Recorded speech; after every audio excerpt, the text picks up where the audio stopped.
अस्सलाम वालेकुम एवरीवन, मेरा नाम है मिसबा और आप लोग देख रहे हैं BU TV कराची। आज हमारे साथ जो गेस्ट मौजूद हैं वो काफ़ी टैलेंटेड है और उनका नाम रामिज़ रिजवी है। अस्सलाम वालेकुम रामिज़, कैसे हैं आप? मैं ठीक अल्हम्दुलिल्लाह। आप बताएं मिसबा कैसे हैं? अल्हम्दुलिल्लाह मैं भी ठीक। तो आपने सबसे पहले तो मैं यही बोलूँगी कि आपने अपना कीमती वक्त निकाला हमारे लिए, तो उसके लिए बहुत बहुत शुक्रिया। You welcome. फिर शुरू करते हैं अपना हम आज का शो। बिल्कुल। सबसे पहले मुझे आप बताइएगा कि आपने कैसे आपके दिमाग में ये आया कि आप एक डायरेक्टर, क्रिएटिव डायरेक्टर बन सकते हैं? यार ऑनेस्टली दिमाग में तो कभी नहीं आया। I started off as media graduate like just like you guys. I was working as a graphic designer when I started off, then I started off working as a video editor. फिर I joined Manhattan communications as a creative executive, very young and fresh blood. I was working with McDonald's Pakistan. वहाँ से I got to know कि यार ठीक है, I am a creative and I can work on creatives. Usually मुझे films बनाने का शौक था, बट पाकिस्तान में you can't really make films that feature length. Then I thought कि अगर फिल्म्स बनानी है, I have to tell stories, why not in 30 seconds. Then I started with Manhattan Communications and started working in advertising industry to tell stories just in 30 seconds. So this is how my journey started and now I'm here down the line. That's really great. और सुन के ऐसा लग रहा है कि क्योंकि normally जो लोग होते हैं ना वो उनके लिए बहुत मुश्किल होता है अपना करियर पाथ चूज़ करना। और जिस तरीके से आपने बताया काफ़ी यंग एज में आपने स्टार्ट किया और अंडर ग्रेड्स थे आप और आपने उसी के एज में ये सब चीज़ें शुरू की। बिल्कुल। तो मुझे आप पहले ये बताएं कि आपको जो ये अपॉर्चुनिटी मिली मैकडॉनल्ड्स में काम करने की, तो ये कैसे मिली? So I was again throwing out my CVs. I did not want to do video editing. I thought it was a very tough job. बहुत मुश्किल काम था for me at least. I was working with an agency called Manhattan Communications, जो कि different brands के लिए काम करती थी. McDonald's Pakistan happened to be one of those brands. और फिर मैं जब उनके साथ अटैच हुआ, I threw in my CVs. मुझे एक इंटरव्यू हुआ and then I was assigned. Actually ये बड़ी funny story है. So when I got into the interview, मेरा इंटरव्यू ऐसे नहीं हुआ कि आप उन्होंने मुझे पूछा कि आप क्या करते हैं या फिर क्या सीन है। उन्होंने मुझे एक नोट पैड दिया and they said we have a brand called McDonald's Pakistan and royal fans, इनके लिए आपने एक कॉन्सेप्ट लिखना है। एंड आई थॉट ओके, और यही आपका इंटरव्यू है।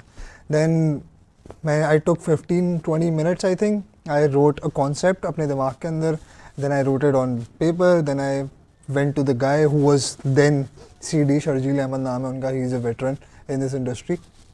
So I thought कि मैंने लिख लिया, आप मुझे ये देख लें, पढ़ लें। He said हमारी एडवर्टाइजिंग इंडस्ट्री में आइडियाज़ पढ़ते नहीं हैं, आइडियाज़ सुनाए जाते हैं। And that was my very first presentation as a young guy and he said कि अब तो मुझे अपना आइडिया सुनाओ। और मैंने उनको अपना आइडिया सुनाया, he was very happy. I got off the office, मैं निकल गया वहाँ से, and then in the next 30 minutes I got a call and they placed an offer and they said कि आप हमें join कर लें, and I was like okay, let's join them. This is how I started. Oh okay. तो आप इसको ये कहेंगे कि ये आपका लक था या फिर ये आपका माइंड था? It was both because again I was a creative all my life. मुझे all my life से मेरा मुराद है, back when I was growing up I used to watch films, used to listen to songs. My father belongs to the same industry. He's a pioneer of the radio industry. He started off FM 100 Pakistan back in 1995. So I had music in me, I had stories in me. वहाँ से वो चीज़ें stem हुई and writing was one of my fortes and I always enjoyed writing. और वहीं से and थोड़ी बहुत लक भी काम I because again I was interviewing at a lot of places and Manhattan happened to be one of those places जहाँ मुझे exposure बहुत ज़्यादा मिला as compare to other places. Very interesting, काफ़ी इंटरेस्टिंग स्टोरी आपकी beginning से start था। क्योंकि जिस तरीके से आपने बताया कि आपने जिस यंग एज में शुरू किया ना, तो नॉर्मली जो लोग होते हैं जो बहुत वेल सेटल्ड होते हैं, तो उनका यही होता है कि उन्होंने बहुत छोटी एज से शुरू किया। मुझे लगता था कि बस ये ऐसे ही है इन्फ्लुएंस करने के लिए कि बच्चे स्टार्ट करें वर्किंग करना, लेकिन आप जब मैंने सामने से देखा आपको और आप मैंने सुनी, तो यस। यार working in any industry and starting off early is a benefit that most people ignore. It is a privilege also, number one. आप जब young start करते हैं, like you guys, you're here today taking interviews, getting experiences, आपको एक real life experience हो रहा है of how to interact with people. Now the first segment is जिसमें मैं आपको दूंगी कुछ situations, ठीक है? उसमें आपको बताना है आप उस situation के हिसाब से क्या campaign डिज़ाइन कर सकते हैं, ओके? Okay. सबसे पहले आप मुझे बताइएगा कि अगर कोई अवार्ड शो है, ठीक है, और उसमें आपको कोई कैंपेन आइडिया देना है किसी एंट्री के लिए या फिर किसी भी जो एक ब्लास्ट सा शो, ठीक है, उसके लिए आप क्या आइडिया दे सकते हैं? So, from your question, award entries. So, first tell you how the award entries work. Usually, हम पूरा साल मेहनत करते हैं for an award-winning campaign. और one of the recent campaigns that I have worked with is the InDrive mural campaign and InDrive her right नई कहानी campaign. Those were two campaigns that just won Effie's in Pakistan and Dragons of Asia in Kuala Lumpur this year. ये दो campaigns जीती हैं. And how we started those campaigns मैं आपको थोड़ा सा उस बारे में बता सकता हूँ कि how we plan these campaigns. First of all, we pick social issues या हम इस तरीके के issues के बारे में बात करते हैं which do not really get highlighted. For example, fast fashion is something that people don't really care about. H&M, Zara, आप बड़े बड़े brands उठाएं, people are heavily investing in fast fashions, but they don't really know that the clothes you wear today, आप H&M, Zara के कोई भी कपड़े पहनते हैं and you dump them, let's just say you have a jeans and you dump it, it never goes out of this planet, it stays in this planet. ना उसको जलाया जा सकता है, ना उसको स्क्रैप किया जा सकता है. It always stays within your planet which eventually harms your planet. और आप उसको कभी डिस्पोज नहीं कर सकते. Which is why fast fashion is making this earth या क्लाइमेट चेंज की जो आप बातें करते हैं, this all comes down to fast fashion also, one of the regions.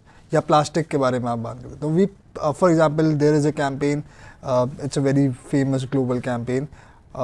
वहाँ पे होता ये है कि there is a plastic bottle making company, उन्होंने अपनी सारी बॉटल्स को रिसाइकिल कर दिया एंड द रीज़न वाज कि जो भी प्लास्टिक आप यूज़ करते हैं it goes into sea and your fishes, your underwater creatures get trapped in those plastic things because plastic never gets disposed. So whoever takes this approach, whoever tries to solve a real world problem gets to have an award, and they gets to have an award on the bigger stage. One of the examples that I have, Pakistani brands की example है, which was Easy Paisa Audio Nikanama, if you have heard about it. So there was this one campaign that Easy Paisa did. बहुत सारी लड़कियाँ पाकिस्तान में ऐसी हैं जो कि पढ़ नहीं सकती, and a lot of girls don't even read their nikanamas, so they don't really know what conditions are there, right? So Easy Paisa did one feature on their app where people can listen to the nikanama. So all the girls living in the rural areas, underprivileged areas, or even girls like you, if you can't just go out and read your nikanama, you can go to Easy Paisa app. You can listen to the terms and conditions of a nikanama on the app, and that campaign won a Grand Prix in Cannes Festival. So yes, this is how you want to win an award. Wow, that's really great. और काफ़ी thoughtful है, काफ़ी ज़्यादा thoughtful campaigns usually win. So for an award winning campaign you usually have to be thoughtful and you need to solve a real world problem. ऐसा नहीं हो सकता कि आप हवा के अंदर कोई भी आइडिया सोचेंगे तो वो एक अवार्ड विनिंग कैंपेन बन सकती है. Yes, it could be a very good communication campaign and we have to kind of think. So there are different kinds of campaigns. I'm interrupting you, really sorry. There are two different kinds of communications that we do. One is a branded communication that we always do. You must have seen Pepsi अब और भी ज़्यादा stronger है, Coke खुले, खुशियाँ खुले and all of that stuff. This goes towards the communication platform to it. But there is always a higher order benefit campaign which works like जो मैंने अभी आपको बताया, let's just say Easy Paisa Audio Nikanama या plastic ones. So these are all higher order benefit campaigns and these are the ones that win an award. Okay, तो आप मुझे एक चीज़ बताइएगा, ये दूसरा क्वेश्चन नहीं है बट एक सवाल है कि एक क्रिएटिव उसके लिए, एक अच्छी कैंपेन के लिए, क्रिएटिव कैंपेन के लिए, एक अवार्ड विनिंग के लिए, ठीक है, तो अगर वो इतनी ज़्यादा थॉटफुल ना हो लेकिन वो सिर्फ क्रिएटिव हो और वो किसी इंसान को इतना फ़ायदा नहीं दे रही हो बट वो बस उसके लिए बस एक फ़न हो, तो वो एक अवार्ड विनिंग हो सकती है? बिल्कुल हो सकती है, but that has to stand out a lot because every day you see thousands of communication coming out. You see tons and tons of ads. For example, आप मैच देखने के लिए अपनी स्क्रीन के ऊपर बैठते हैं and in that 5 minutes of break you at least see 8 to 10 brands जो कि अपना ad लेकर आ रहे हैं and all of those look the same. Yeah. Most of them look the same.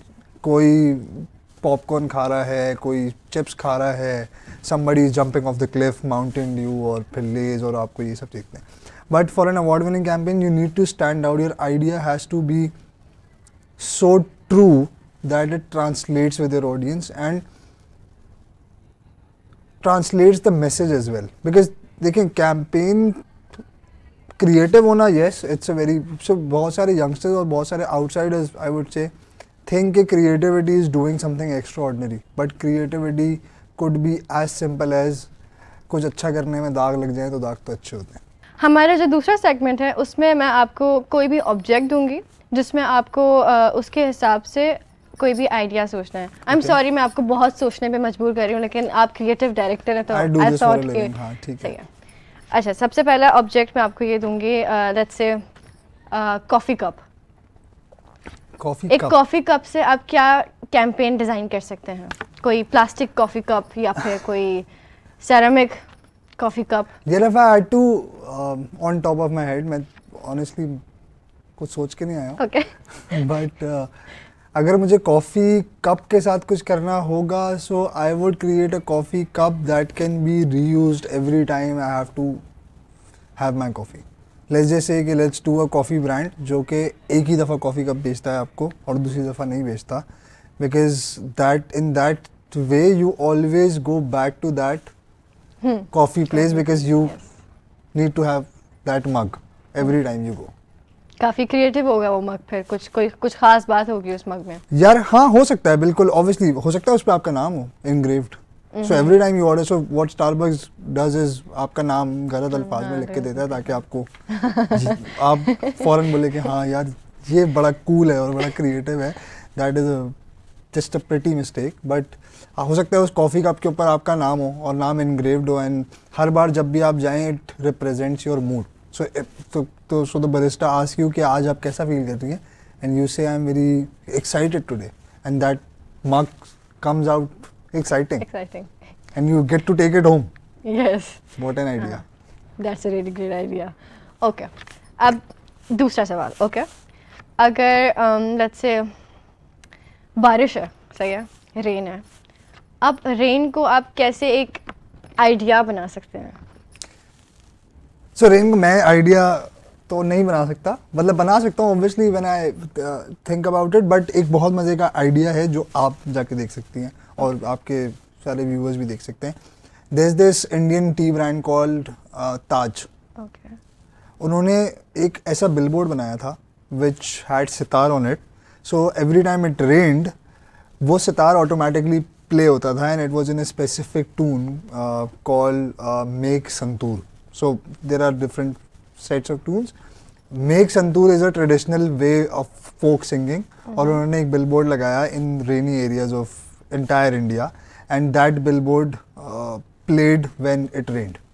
Oh. So it played live music. Oh. This is a real campaign by the way. You can look up for it. Oh. Nice. I like it. हमारा third segment है, थोड़ा fun है क्योंकि हमने काफ़ी formal बात कर ली है तो हम थोड़ा सा अब फनजीज करते हैं. ठीक है.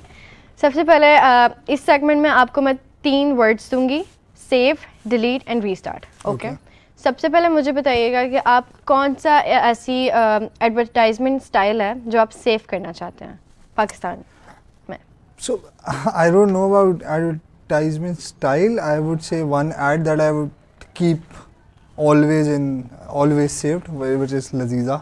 बहू अगली बार ये खीर बनाओ तो ज़्यादा बनाना. Yes. So आज तक हमारे टीवी चैनल्स पे एयर हो रहा है, so I would save that. Yes, even social media पे भी आई सॉ इंस्टा रील, उसमें इसी एड को रिक्रिएट किया हुआ था, काफ़ी बहुत फनी लग रहा था. या that ad was shot in 2001.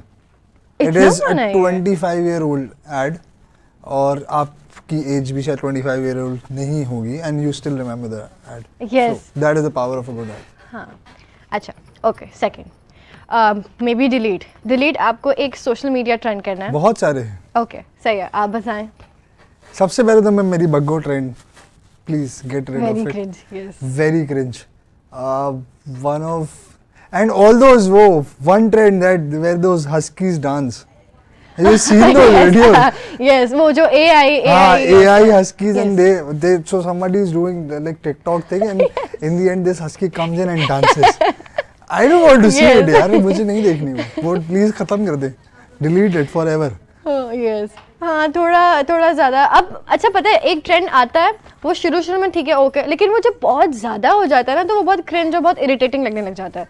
तो मेरे लिए भी ये बहुत इरिटेटिंग है, तो यस डिलीट कर देंगे. Delete कर देते हैं. Yes. Okay. Now third one, restart. ऐसा कौन सा पाकिस्तानी मीडिया चैनल या कुछ भी है जो आप वापस से रीस्टार्ट करना चाहते हैं? Yeah, I would definitely restart the radio industry because it has been going down. Obviously I have a different kind of love with the radio industry because I've seen my father doing it. Yes, you do. But web radios are very undermined in Pakistan. Web radios globally आप देखेंगे तो Breakfast Club, there are tons and tons of radios that have turned into web radios now, and you can not only listen to those radios, you can now see those radios online. So that is something that I think is very missing in Pakistan and it should be revived. Oh. I would revive it at least. तो अच्छा एक सवाल कि आप किस तरीके से interesting बना सकते हैं आज की जनरेशन के लिए, क्योंकि लोग जो आज की जनरेशन है और जो जेनजीज हैं स्पेसिफिकली, उनके लिए आप कैसे वेब रेडियो को इंटरेस्टिंग बना सकते हैं कि वो सुने उसको? So one thing that radios always had was the exclusivity to it. For example, you could only hear your favorite artist for 1 hour and that would be that 1 hour only. आपके पास कोई और ऑप्शन नहीं था. I would use what I would do for Gen Zs या फिर आजकल की audience के लिए, what I would do is मैं उनके फेवरेट आर्टिस्ट के प्री रिलीजेस उनको सुना सकता हूँ रेडियो के ऊपर. So for example, if you're Asim Azhar fan, so you can listen to one Asim Azhar song on that specific transmission or a specific stream जो आपको कहीं और नहीं मिलेगा, और आप उस गाने को YouTube पे भी नहीं सुन सकते और आप Spotify पे भी नहीं सुन सकते. That is the only way that you get attention. For example, Hania Asim controversy. What if I bring Hania, Amir and Asim Azhar together and they announce that they're getting married only on radio? काफ़ी This is convincing है audience के लिए. बिल्कुल ऐसे. Yes. Add some masala to it and Gen Z देखिए. हाँ, Gen Z को तो मसाला पसंद मसाला है ना. पसंद है. बिल्कुल ऐसे. ओके. सो अच्छा, अब हम अपने एक आखिरी उसकी तरफ चलते हैं और मैं आपसे सिर्फ एक आखिरी सवाल पूछूंगी कि आपने जब ये अपनी क्रिएटिविटी अपने इस profession as a profession continue की तो आपको कोई चैलेंजेस आए फैमिली की तरफ से? क्योंकि आपने बताया कि आपके फादर इस चीज़ में थे, तो इसमें कोई और मसला हुआ कि नहीं तुम नहीं करोगे या फिर ऐसा कुछ situation? Yeah, not really, because my family has been very supportive always for this, because as I said, I've grown up with this. Family has been supportive, but professionally, yes, challenges बहुत सारे हैं, because a lot of the times Jin brands के लिए आप काम कर रहे होते हो उनके लिए creativity does not really mean anything. What means to them is the ROI that they get. For example, if you're running an ad, या अगर आप एक ऐड बना रहे हैं, what's the return you will get? Is that awareness? Is that more purchases? Is that more eyeballs? So इस competition के अंदर of getting ahead in this business ROI thing, creativity gets killed, and that is one challenge I think I've faced. मुझे ऐसा लगता है कि creativity कभी back foot पे चली जाती है when it comes to ROI. Okay. तो आप मुझे ये बताएंगे कि आप अपनी ऑडियंस को, जो ऑडियंस देख रही है हमारी, उनको आप क्या कह सकते हैं उसको, क्या आप क्या सलाह देंगे अपनी ऑडियंस को, यंग ऑडियंस को? यार, to my young audience and to you and to whichever camera I'm looking at. So, I would say just keep doing what you enjoy first of all. आप कोई भी उस काम के अंदर अपना टाइम ज़ाया ना करें जो आप एंजॉय नहीं करते. Just keep doing what you enjoy, and even if it does not give you money in the beginning, because it will give you money in some time, not in the beginning. मेरे ख्याल से शुरू के अंदर आप so if I speak of myself, I've worked for free. I've been on sets, ad के sets के ऊपर मैंने free में काम किया. I worked as a wardrobe stylist. I've worked as an assistant director and did not get paid. I've worked for 18 hours straight. But I did that only for the love of it and I enjoyed it. But now here I'm sitting. आप जैसे लोग मुझे बुला रहे हैं बात करने के लिए. So that is pretty much privilege itself. So just keep doing what you love. Keep at it. There will be times where you don't really feel like doing anything. You should don't do anything.